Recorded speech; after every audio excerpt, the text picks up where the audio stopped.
बिस्मिल्लाहिर्रहमानिर्रहीम। अस्सलामुअलैकुम। BBC 11 headlines news से मैं हूं सबा मुनीर। आपको आगाह करे जलालपुर भटियां से, जहां हमारे नुमाइंदा खुसूसी बिलाल बलोच के मुताबिक जिला हफ्साबाद में हेड सागर के मुकाम पर मानसून बारिशों और दरियाई चनाब में आने वाले मुमकिना सैलाब से निपटने के लिए फर्जी मशकों का इनेकाद किया गया।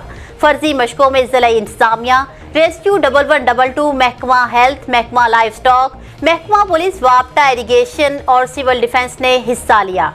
ADC हाफिजाबाद ने मशकों का मुआयना किया। District emergency officer rescue 1112 engineer Mohammad Naeem Akhtar ने ब्रीफिंग देते हुए बताया कि Punjab emergency service rescue 1112 Hafizabad monsoon बारिशों और दरियाई चनाब में आने वाले मुमकिना सैलाब से निपटने के लिए तैयार है। जिला इंतजामिया ने तमाम महकमों की तैयारियों को सराहा और इत्मीनान का इजहार किया। न्यूज़ स्टूडियो से फिल वक्त इतना ही। मज़ीद तफसीलात और अपडेट्स के लिए देखते रहिए BBC 11 हेडलाइंस न्यूज़।